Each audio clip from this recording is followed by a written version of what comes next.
Hello. कहाँ बने रहुआ? बस तोहरा दिल में। घरे आवे के बाकी ना हो? अरे आ जाई।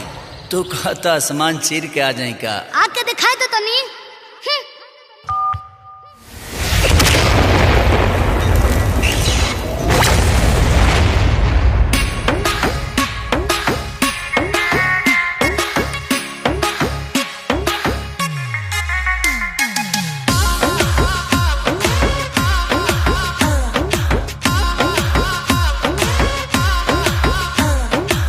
नकिया चढ़ौले बाड़ू मुहावा फुलौले बाड़ू काहे बिछौना गोरिया लगे बिछौले बाड़ू।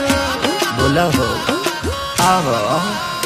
हाँ नकिया चढ़ौले बाड़ू मुहावा फुलौले बाड़ू काहे बिछौना गोरिया लगे बिछौले बाड़ू। तो काहे खिसियालू धनी कोरवा में राजा बना तनी ना जा।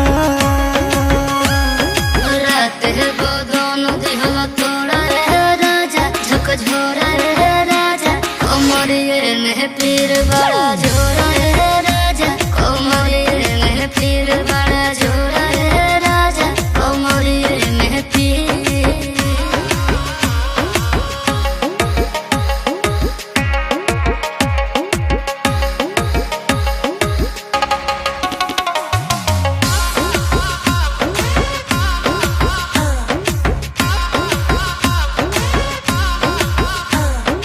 बोला धनी डॉक्टरिया बहता बोलाई खैबू दवाई कि सुई लगवाई।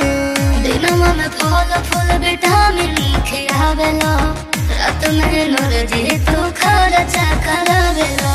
हो तो मजबूरी बुझ होई तोहर राजा सहतनी साजा। बोथोटा देह पूरे पूरा रे राजा कमजोर रे राजा कमरिए में पीर बड़ा जोरा रे राजा कमरिए में पीर बड़ा जोरा रे राजा कमरिए में पीर।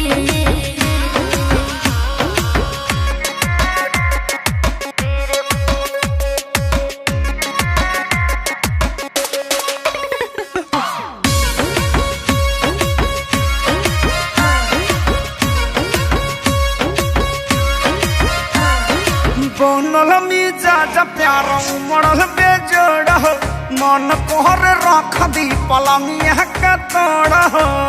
तोही वकील खुद बहम तार जज हो ओहनी रे जलवा बन तार नीरज हो।